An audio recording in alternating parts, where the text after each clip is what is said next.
Bienvenue à Entrepreneur Mode d'Emploi, l'émission qui donne la parole aux dirigeants pour partager la réalité du pilotage d'entreprise, aider d'autres dirigeants et permettre aux personnes qui souhaiteraient se lancer de connaître tous les rouages de la gestion d'entreprise avec des outils concrets. Aujourd'hui, j'ai le plaisir de recevoir Karine Lassablière, experte en bien-être. Bonjour Karine. Bonjour Nelson. Merci d'être venue. Merci à toi de m'avoir invité. Est-ce que tu peux nous expliquer un petit peu ce que tu fais? Quelle est ton activité? Je suis naturopathe, je fais de la réflexologie plantaire, également du massage à assis. C'est un massage sur une chaise ergonomique qui se fait habiller, je précise. Je fais de l'iridologie, donc c'est l'étude de l'iris, et du yoga pour les enfants de 3 à 10 ans. D'accord. Et comment tu es arrivé à faire toutes ces activités? Tu peux nous expliquer un petit peu ton parcours? Alors, j'étais clerc de notaire pendant 15 ans.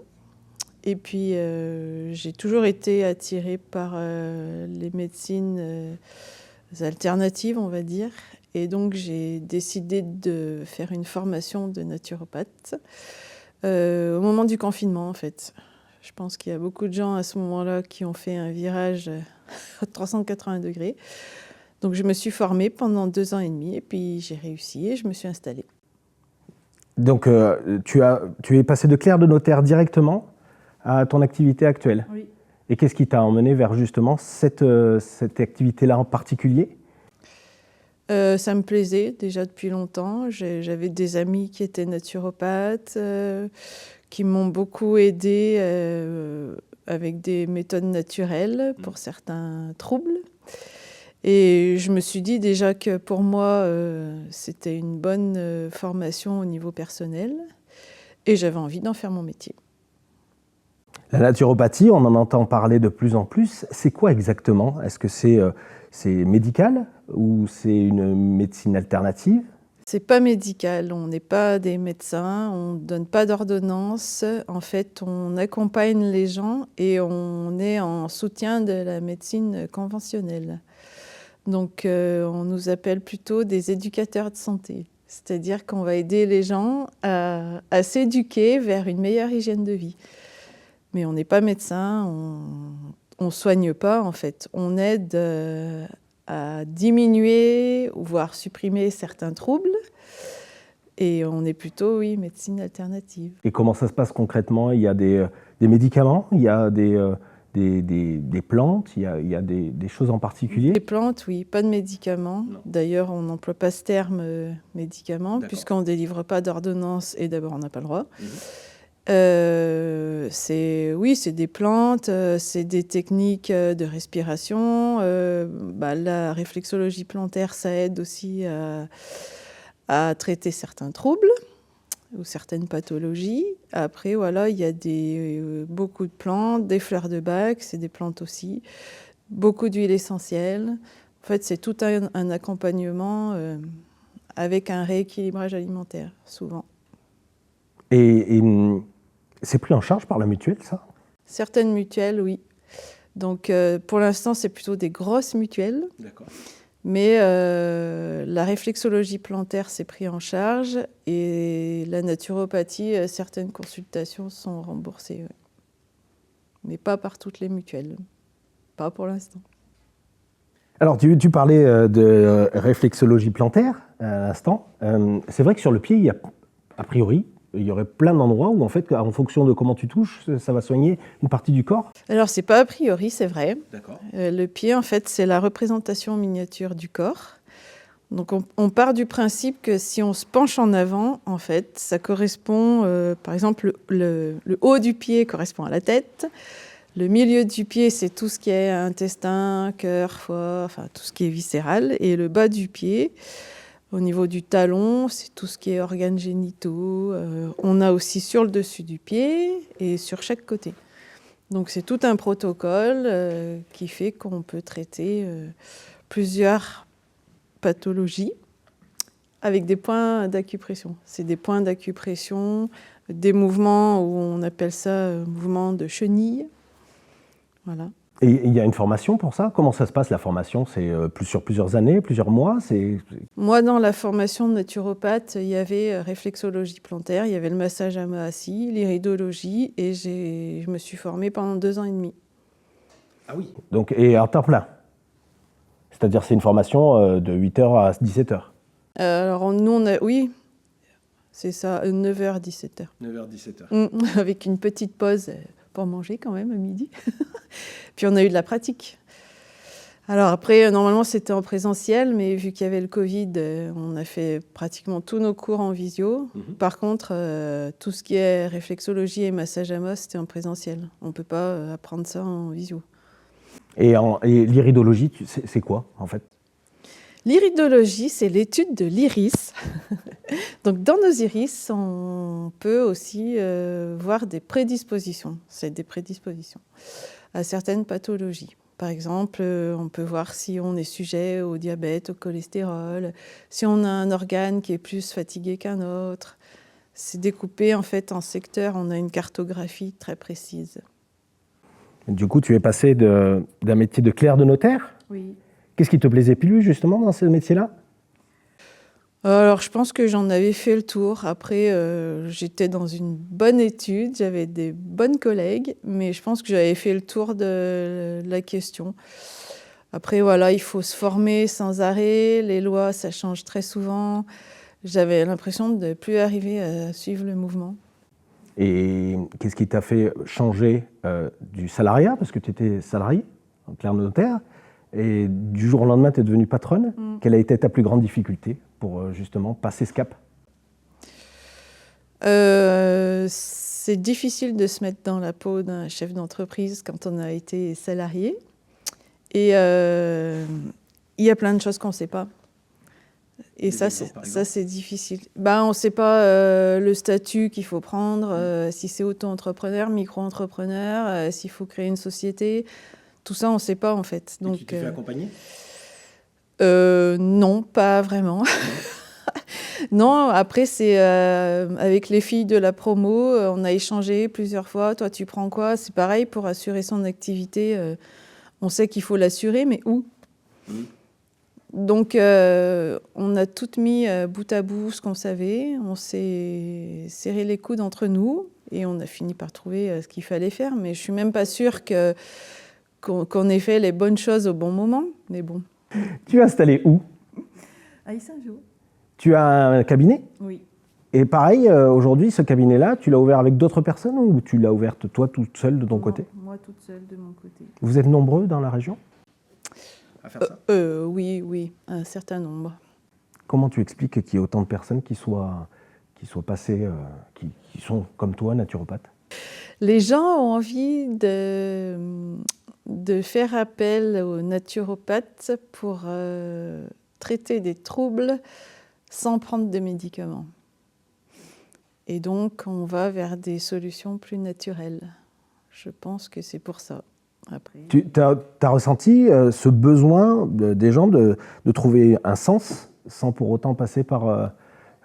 peut-être qu'autour de toi, tu as vu des personnes qui en avaient marre d'être constamment stressées, constamment métro, boulot, dodo, et qui se sont dit il y a peut-être d'autres solutions et peut-être la naturopathie peut en faire partie?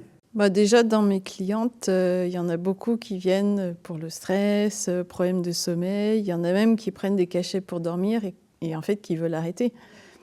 Et tu as beaucoup de clientes, c'est ça? Tu viens de dire que c'est beaucoup des femmes? Oui. Qui viennent te voir? Oui. Les hommes, non? J'en ai eu, mais pas beaucoup. Et pourquoi en fait plus les femmes que les hommes, du coup? Je sais pas.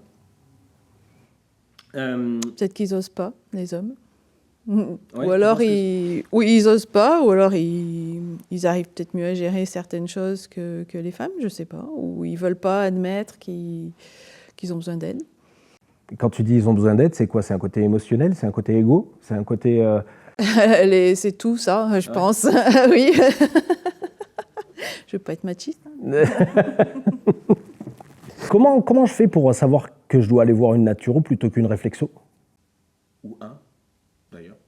Alors, naturo, ça englobe plein de choses. Réflexo, ça va être juste pour travailler au niveau du pied, sur certaines pathologies ou certains troubles naturaux. On va retravailler l'équilibre alimentaire. Là, j'ai une cliente qui est venue parce qu'elle voulait manger les bons aliments au bon moment, éviter les coups de pompe dans la journée.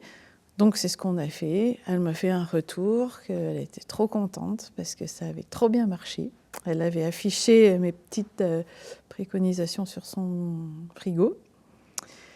Et après, je lui ai proposé une séance de réflexo, mais là, c'est plus elle voulait le côté détente, en fait. Détente, relaxation. Et comment tu fais justement pour que les gens se détendent? C'est quoi que tu préconises? La réflexo ou le massage à main assis. Les massages, en général, on sait très bien que ça va détendre, sauf si on n'aime pas ça. Mais en principe, le massage, ça détend tout de suite. Après, j'utilise quelques huiles essentielles, j'ai un petit fond sonore, on est dans la pénombre. Donc déjà, c'est propice à la détente. Et c'est quoi la différence du massage ama, assis, qu'un massage traditionnel? Alors le massage à main assise, déjà, c'est sur une chaise ergonomique. C'est habillé, ça dure 30 minutes et c'est que le dos, les épaules, la nuque, la tête, les bras et un petit lissage des mains. C'est pas un massage entier de la tête aux pieds et c'est habillé. Et tu appuies sur des points particuliers? C'est des points d'acupression, c'est équivalent aux points qu'on fait en acupuncture.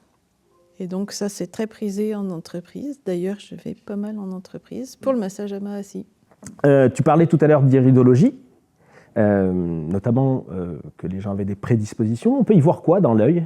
Par exemple, j'ai cru comprendre que le vert n'existait pas. Ceux qui ont les yeux verts, visiblement, ce sont pas... T'as bien écouté. C'est pas des yeux verts? La couleur verte, il semblerait qu'elle n'existe pas, effectivement, et que en fait, ça soit une coloration due, par exemple, à de l'acidité dans le corps, qui fait qu'autour de la pupille, ça fait une coloration jaunâtre, orangée parfois. Et en fait, on s'aperçoit de près que l'œil, il n'est pas vert. Il est souvent bleu, et avec cette coloration, il fait vert. Donc si j'ai les yeux verts, ça veut dire que j'ai trop d'acide dans le corps. Ça peut. Il faut étudier. Et ça peut être quoi d'autre, du coup? Après, ça peut être plein de choses. C'est souvent l'acidité quand même qui fait cette coloration.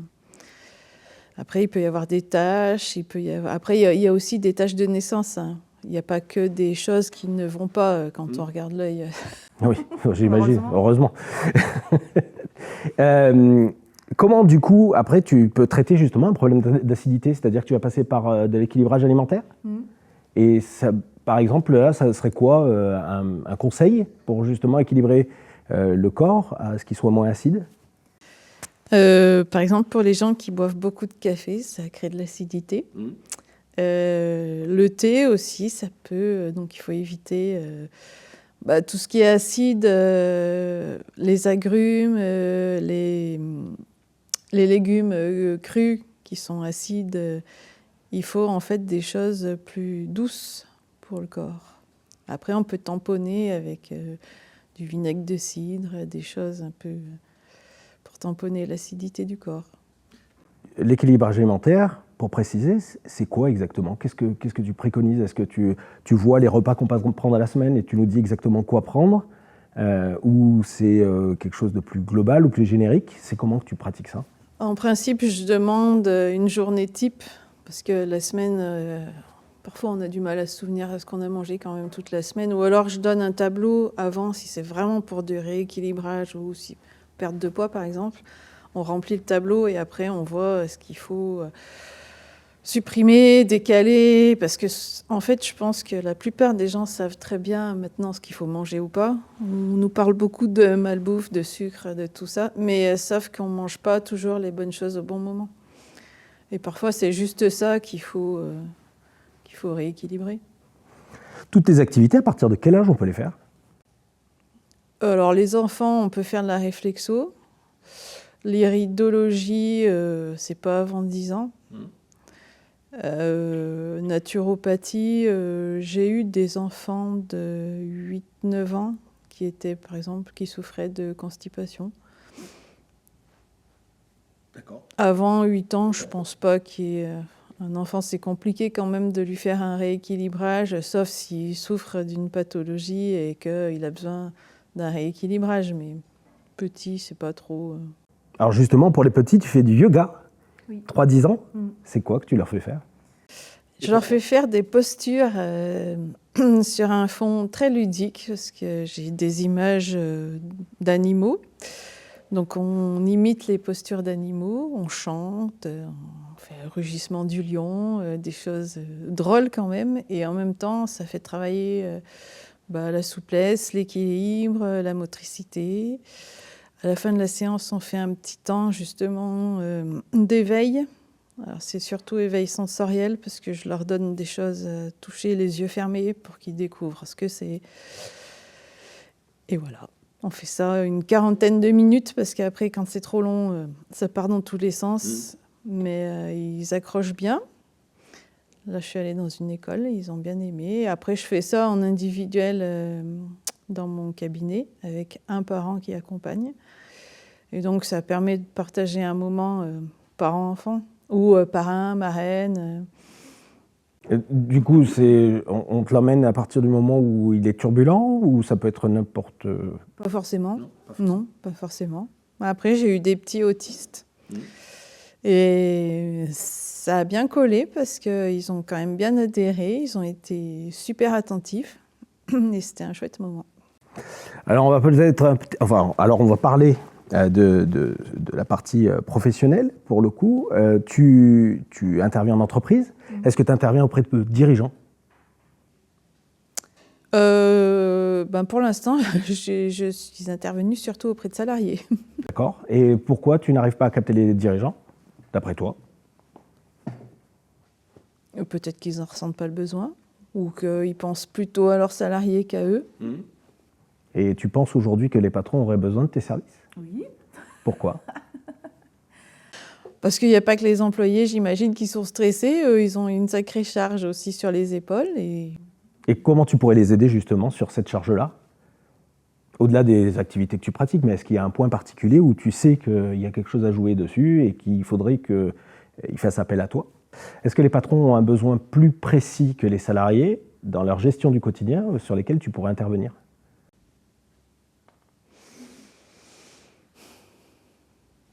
J'imagine sur la gestion du stress. Comment tu as géré justement sur la gestion du stress avec eux? Je pourrais leur conseiller du massage à main assis. Oui. Après, des compléments alimentaires, mais je ne suis pas sûre qu'ils acceptent d'en prendre. D'accord. Parce qu'ils sont têtus, plus têtus que les salariés? Je pense, oui. Après, c'est mon point de vue. Oui, bien sûr, bien sûr. Et au niveau de la respiration, j'imagine que tu apportes des solutions au niveau de la respiration. Tu penses qu'aujourd'hui, comment ça se pratique la respiration pour les personnes que tu accompagnes? Tu fais des exercices avec eux, tu leur expliques comment respirer? Alors souvent, je fais des ateliers justement là-dessus pour leur expliquer, leur donner des techniques de respiration. Après, sinon, il y a une application cohérence cardiaque sur YouTube que tout le monde peut faire à la maison. D'accord, ok. On mettra le lien en commentaire. Au bureau, on peut le faire si on est tout seul, hein, bien sûr. C'est pas pratique sinon s'il y a du monde, mais on peut le faire, ça dure pas longtemps. Ça dure 5 minutes. Et ça permet de se calmer, de mieux voir la journée, Ça permet de se calmer, oui. Et même en fin de journée, moi je le conseille parce que ça casse justement ce rythme de la journée. Et ça fait du bien, par exemple pour l'endormissement. D'accord. C'est pas miraculeux, mais ça aide. Et par contre, il faut le faire tous les jours, quoi. Et c'est des applications, c'est pratique que tu fais au quotidien. Tu te les appliques à toi aussi? Oui. Ça marche bien, j'imagine. Oui. Sinon, tu ne les ferais pas. et justement, qu'est-ce que tu pratiques le plus dans tout ce que tu mets en place, enfin dans tout ce que tu proposes comme service? Moi, j'utilise beaucoup les fleurs de bac. C'est quoi? Oui, c'est des fleurs. C'est le docteur Bach qui a découvert ces fleurs. 38 fleurs, il y a, et qui, en fait, représentent une aide pour la gestion des émotions. Donc il y en a par exemple pour la confiance en soi, il y a un remède secours quand on a un coup de panique ou un gros coup de stress, et ça marche super bien. D'accord. Donc toi, Moi, j'utilise ça, les huiles essentielles, pour mon conjoint aussi, pour mon fils, et beaucoup la respiration et le yoga. On fait du yoga tous les 3. D'accord, ok. Ouais. Et ça marche bien. Même pour nous, adultes, même si c'est du yoga enfant, mais franchement, c'est ludique et notre cerveau, il s'échappe assez vite, en fait. Et ça fait du bien. Quelles sont tes plus grandes difficultés, justement, que tu n'arrives pas à gérer au travers de tes pratiques en tant que patronne de ton entreprise? C'est quoi le plus compliqué? C'est de se mettre dans la peau d'un chef d'entreprise. Ça veut dire quoi pour toi, être dans la peau d'un chef d'entreprise? Ça veut dire être ferme dans ce qu'on fait, dans ce qu'on décide, dans ce qu'on pratique. C'est être sûr de soi. Voilà, après, c'est affronter les responsabilités sans flancher, quoi. Faut être assez dur comme un roc. D'accord, ok. Ça, je trouve que c'est dur. Et on n'est pas préparé, enfin, moi, personnellement, dans la formation que j'ai faite, derrière, on n'a pas de suivi pour ça. On fait notre formation, on a nos diplômes et allez-y. C'est-à-dire qu'on te prépare à l'activité et on t'y prépare bien, mais par contre, dans la gestion quotidienne de ton entreprise, par contre, c'est zéro. T'as rien. Aucun accompagnement. On ne savait vraiment pas du tout où s'adresser, en fait. On était lâchés comme ça. Et justement, la gestion de ton entreprise, c'est quelque chose que tu apprends au quotidien. Tu fais comment pour prendre en compétence au niveau d'une gestion d'entreprise? Eh ben, j'apprends au quotidien. Je fais partie d'une association avec d'autres dirigeants, donc ça aide quand même. Voilà. Et puis, je pense que je vais faire appel à un coach. D'accord, ok. Pourquoi un coach? Ça va t'apporter quoi, un coach? Ça va m'aider, je pense, dans la prise d'assurance, de confiance en moi et à fixer des objectifs. Ça, c'est difficile aussi, je trouve. Tu parles beaucoup de confiance en soi et de prise de décision ferme lorsqu'on gère une entreprise. À quel point ça te manque, cette sensation de ne pas être ferme et avoir l'impression que tu n'as pas confiance en toi? Dans le quotidien, qu'est-ce qui te manque, en fait, justement, pour te dire c'est bon, j'ai pris la bonne décision? Je pense que moi, personnellement, j'ai beaucoup besoin de l'approbation de mon entourage. D'accord. Donc j'ai besoin qu'on me dise oui, c'est bien, non, c'est pas bien, vas-y pas.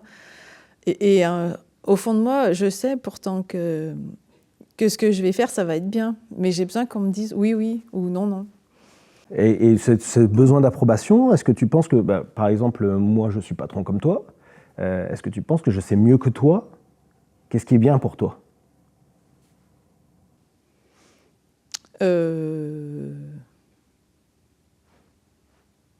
Non, en fait, parce que tu connais pas finalement ce que je fais, ma vie, mon quotidien.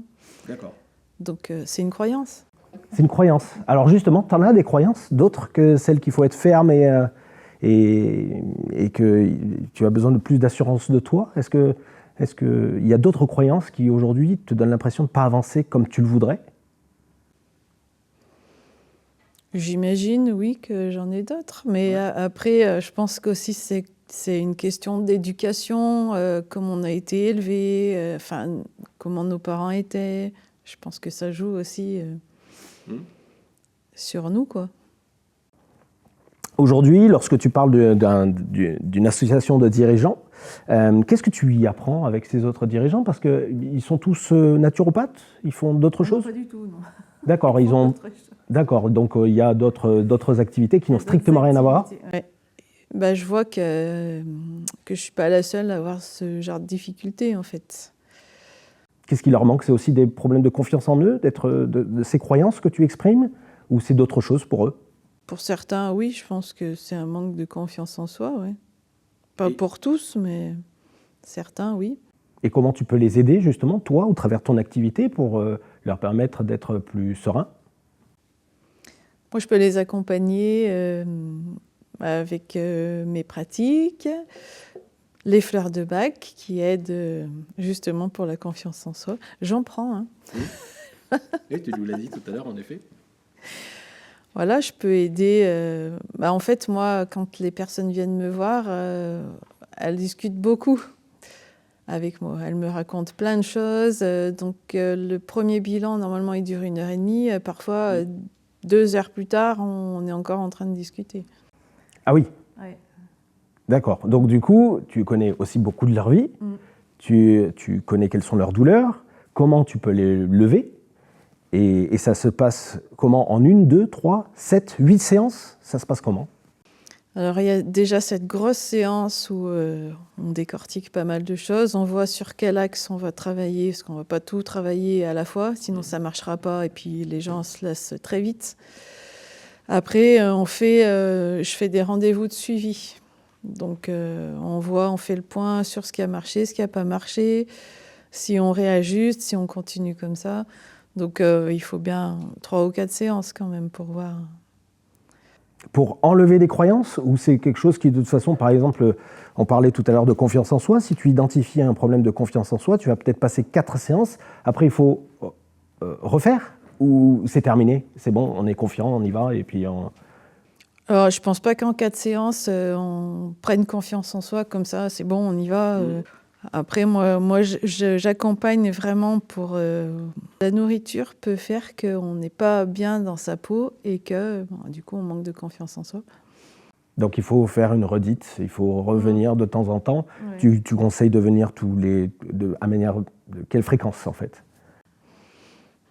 Après, par exemple, pour la réflexologie, si on veut vraiment traiter quelque chose de précis, il faut minimum 3 séances. Et 5, je trouve que c'est bien quand même pour avoir un résultat sur du long terme. Et tu conseillerais à tous les patrons de faire ça? Je pense que ça peut les aider et puis ça peut leur montrer que pour leurs salariés aussi, ça peut être une bonne alternative pour gérer un peu le quotidien. Aujourd'hui, toi, au travers de ton expertise et au travers de ton entreprise, j'imagine que comme tous les patrons, tu essaies de te faire connaître. Comment tu fais pour aujourd'hui te faire connaître? Alors ça aussi, c'est assez dur par les réseaux, mais après, il faut être doué pour faire des publications, il faut oser se mettre en avant. Donc moi, ça, je ne me filme pas. Je montre quelquefois ce que je fais, mais c'est surtout en photo. J'explique aussi par des posts, mais je trouve que ça, c'est difficile. Pourquoi, justement, c'est difficile de parler de soi? C'est pas, moi, c'est pas dans ma... Comment dire? Déjà, de par le métier que j'avais avant, j'étais plutôt tenue à la discrétion et à la réserve. Donc, de moi-même, j'allais pas... c'était les gens qui venaient vers nous, mais on était censé... on est tenu au secret professionnel, même encore. Hein, mais je suis pas quelqu'un qui me met en avant facilement. Donc, c'est pas facile de parler de moi, surtout sur des réseaux. Tu as identifié le déclic qui te permettrait de justement... parce que j'imagine que tu as... une façon de voir en se disant c'est bon, c'est ça qui me manque pour être complètement libre, ou il faudrait que je sois ça et je sais exactement comment il faut que je fasse. Est-ce que tu as identifié ce point-là? Non, j'ai pas le déclic. Après, il faut de la confiance en soi pour parler comme ça de soi, en fait, de ce qu'on fait. Parce que l'expliquer par des mots, c'est plus facile. Faire des posts, on explique ce qu'on fait, mais c'est peut-être pas pertinent et les gens comprennent peut-être pas forcément. C'est peut-être du charabia pour eux, en fait. Tu publies souvent sur les réseaux? Non. Mais quand je m'y mets, par contre, je publie plusieurs trucs d'un coup. Ah, donc du coup, il peut y avoir des grandes vagues où il n'y a rien et des grandes vagues où il y a plein de choses. C'est ça. Et tu as des retours sur le réseau, justement, de personnes qui lisent tes commentaires? Oui, j'en ai eu. Mais par exemple, sur LinkedIn. Ouais. Qu'est-ce que tu as comme type de retour? Des prises de rendez-vous. Directement, donc même si tu n'es pas habitué à communiquer, oui. le fait de communiquer quand tu communiques, tu as des rendez-vous. Oui. Et ce sont généralement des personnes femmes, du coup, Oui. salariées ou patrons d'entreprise? Non, j'ai eu des dirigeantes.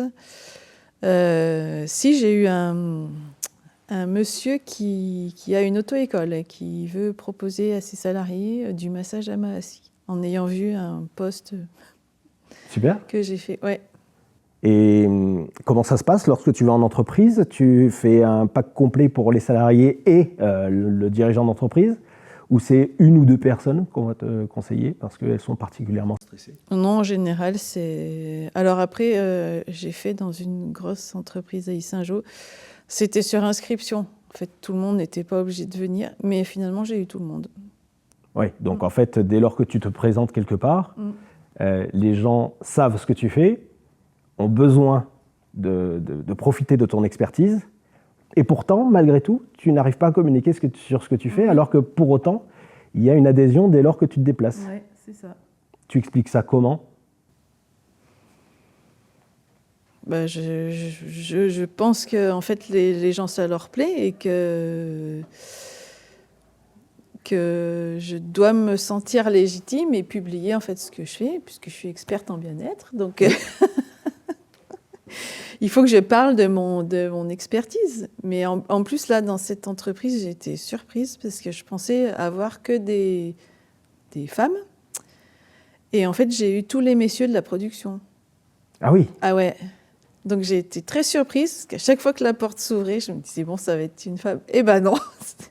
Donc c'était très étonnant quand même. Ah oui, parce que ta pratique justement du massage doit avoir une certaine importance dans les milieux industriels ou les métiers qui sont très physiques. Oui, puis quand c'est des tâches répétitives, on a souvent les douleurs dans le dos ou au bras.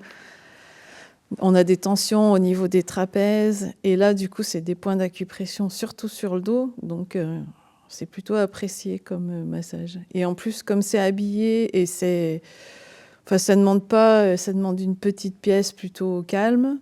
Moi, je viens avec ma chaise et voilà, les gens ont juste à s'asseoir et profiter. En termes de gestion d'entreprise, il y a aussi une notion de prix. Comment tu calcules tes prix? Sans donner tes prix, forcément, parce que les gens les retrouveront sur les réseaux, notamment. Mais comment tu calcules tes prix? Est-ce que c'est un prix qui est égal, quel que soit le professionnel du métier, ou est-ce que ce sont tes prix? Et comment tu les as calculés? En général, ça, on nous en a parlé pendant la formation et on a à peu près tous les mêmes tarifs, à peu près. Oui. C'est pas toi qui les as calculés, c'est on t'a donné une marge, une fourche de prix, et en fait tu les appliques. Comment tu peux t'assurer que ces prix conviennent à ton activité et à ta charge, à toi, et à tes charges? Bah ça, j'en suis pas sûre. En fait, moi, j'ai appliqué ce qu'on m'a enseigné. Après, voilà, avec la concurrence, on voit on est tous à peu près dans la même fourchette. Sauf dans les grandes villes où le tarif est plus du tout le même que chez nous, mais on est tous à peu près dans la même fourchette de prix. Tu fais des séances en visio? Oui. Comment ça se passe? Donc là, c'est plus côté naturo. On fait ça avec Skype ou WhatsApp, ce que les gens ont et ce qui est le plus pratique pour eux. Et on fait un rendez-vous, le bilan d'1h30. Donc là, c'est juste naturo. Je ne peux pas faire de pratique en visio. Et le suivi, on peut le faire aussi en visio. C'est-à-dire que la réflexologie plantaire, par exemple, je ne peux pas me l'appliquer à moi-même. Si jamais je connaissais, je peux le faire? Moi, je fais des ateliers justement pour montrer certains points d'automassage qu'on peut faire. Après, c'est quand même plus agréable quand on se le fait faire. Oui, mais on peut le faire soi-même. Il y a certains points qu'on peut faire à la maison. Donc ça, je le montre en atelier souvent. Comment tu t'organises au quotidien pour gérer tes rendez-vous? Est-ce que tu as une façon de faire? Parce que tout à l'heure, tu disais que les bilans, par exemple, c'était 1h30 normalement, mais que 2 heures après, vous parliez. Est-ce que tes rendez-vous débordent tout le temps? Ou est-ce que c'est quelque chose où tu t'es fixé un temps donné et en fait, tu appliques Je fixe toujours un plus long parce que moi, déjà, en rendez-vous, comme je suis passionnée par ce que je fais, je parle beaucoup. Et par exemple, sur une séance de réflexologie plantaire, je vais aussi donner des conseils naturaux. Même en massage à Mahasi, je ne peux pas me cantonner juste à la pratique. Au revoir, c'est terminé, merci. Je donne toujours des conseils à mes clients ou mes clientes. Donc, du coup, je prévois large. Donc, tu es toujours en dépassement d'heures, c'est ça? Non, pas toujours. Enfin, pas toujours. Non, pas toujours. Après, c'est... Comment dire?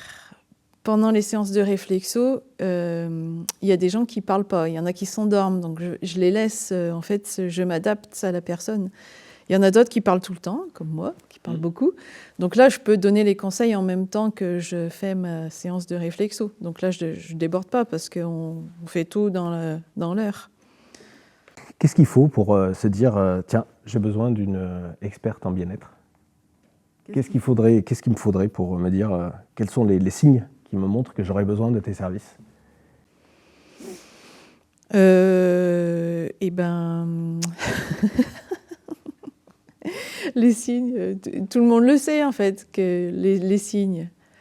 On est fatigué, on est anxieux, anxieuse, on a envie de perdre du poids, on a envie de manger correctement, on a envie d'avoir la pêche toute la journée, on a envie de s'endormir facilement, de ne pas avoir le petit vélo qui tourne dans la tête toute la nuit. Est-ce qu'aujourd'hui, tu sponsorises des activités ou des choses en particulier qui te permettraient de te faire plus connaître? Je sponsorise rien, non, pour l'instant. Non. Rien du tout. Okay. Après, voilà, je fais des salons. Quand il y a des tombolas, j'offre toujours un lot. Mais je ne suis pas sponsor. Et c'est des salons spécialisés dans le bien-être? En principe, oui, mais j'ai été appelée, par exemple, à Yssingeaux, au salon Cap Andy Senior. Donc, j'ai eu des rendez-vous. Donc, je suis allée chez une dame handicapée, justement, qui voulait faire du yoga à son fils, mais qui ne pouvait pas me l'emmener. Donc, je dis, il n'y a pas de souci, je viens chez vous. Voilà, après, on m'a appelé aussi, c'est un lycée à Yssingeaux pour la semaine japonaise. D'accord. Donc, j'ai été faire du massage à Mahasi sur la place de la Grenette, en plein air. Et il faisait chaud, j'espère. Oui, très, très chaud. C'est déjà mieux que quand il fait froid. Oui, non, on ne l'aurait pas fait en extérieur. Se faire masser, s'il fait moins 10, aucun intérêt. Ouais. Dans la gestion de ton entreprise, il y a aussi une part importante qui est la vie de l'entrepreneur.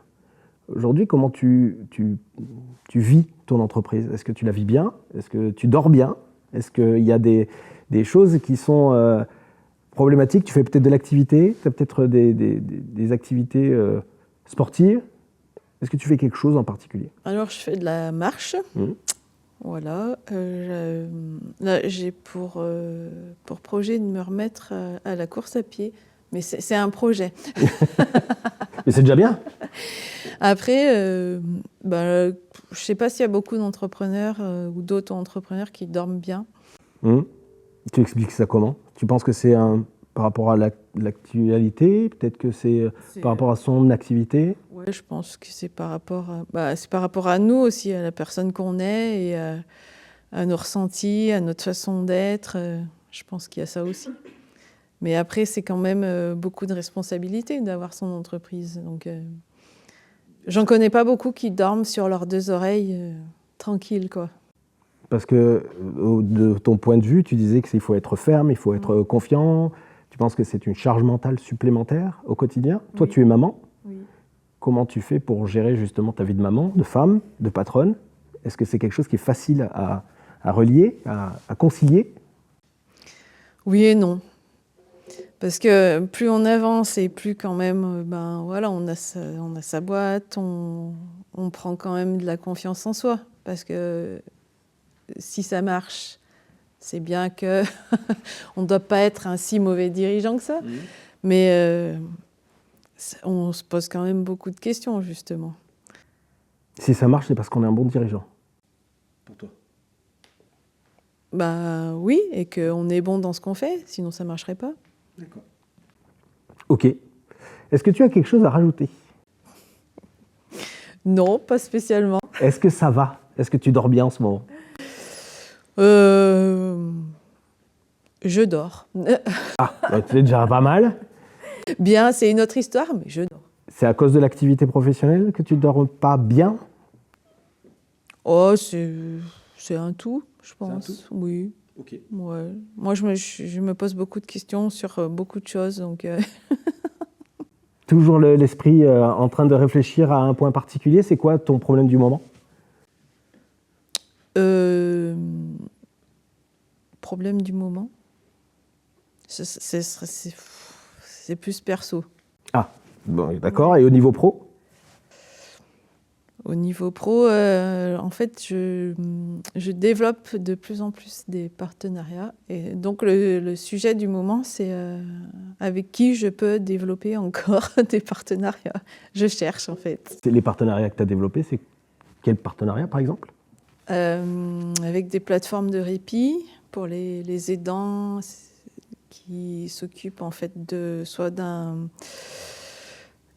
conjoint, d'un mari, d'une épouse, d'un parent qui a une maladie type Alzheimer ou qui a fait un AVC. Donc c'est lourd au quotidien et il y a des plateformes de répit justement où on met en place de la réflexo, de la sophro, des choses pour les sortir de leur quotidien. D'accord, c'est une plateforme de répit? De répit. De répit, ouais, d'accord, ok. Répit. Et c'est comment qu'on les trouve, ces plateformes de répit? C'est souvent, moi c'était par rapport à une EHPAD, mais c'est eux qui m'ont contacté en fait. D'accord, ok. On peut les trouver en ligne, j'imagine? Oui. Oui? Oui. On mettra les coordonnées de ceux avec qui tu es en partenariat? Mhm. Et d'autres partenariats en particulier? Avec des écoles. Ouais. Là, je travaille avec une sophrologue. Mhm. En binôme, on propose des séances sophro-réflexo. Sophro, massage à main assis. Donc, elle s'occupe de la tête en sophrologie. Et moi, l'autre partie. Donc tout le corps? Oui.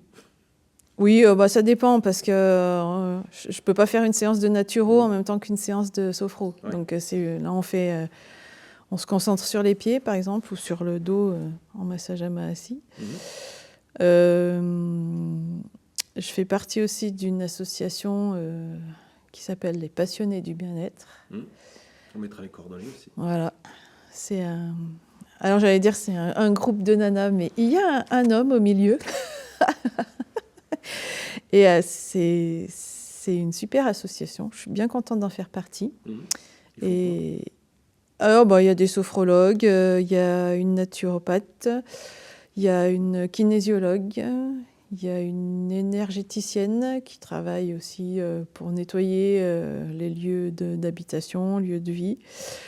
J'en oublie sûrement. Il y a une coach.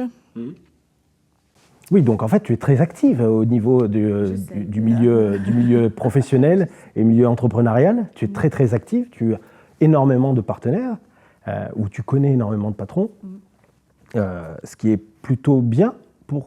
Tu penses que c'est bien ou tu penses qu'il faut faire plus ou c'est bon, là, tu as le nombre de partenaires qu'il te faudrait? Non, j'aimerais faire plus parce que en fait, j'aime bien travailler avec d'autres personnes et je trouve que ça réconforte justement dans cette posture de dirigeant parce qu'on se rend compte que on n'est pas seul et que les autres aussi ont certaines difficultés. Donc ça rassure quelque part. Tu viens de dire un truc important, c'est la solitude du dirigeant. Comment tu le remarques que tu es seul? À quel moment tu le remarques réellement que tu es seul? Tous les jours en fait. Donc, quand on est dans son cabinet, ne serait-ce que pour fixer des rendez-vous, se faire connaître, on est seul en fait. Il faut aller chercher de l'aide. Ça ne vient pas spontanément à nous comme ça. Il faut chercher. Karine, pour terminer, est-ce que tu aurais un conseil à apporter aux entrepreneurs qui pourraient nous regarder? Oui, essayez dans la mesure du possible de prendre soin de vous au moins 1 heure par semaine. C'est un bon conseil. Un truc en particulier, justement, pendant cette heure-ci à faire? Aller marcher, courir, danser, nager, un truc, 1 heure par semaine, juste pour vous. Super, merci. Merci à toi. Sur ces bons conseils, je vous souhaite une belle journée et je vous dis à bientôt. Salut!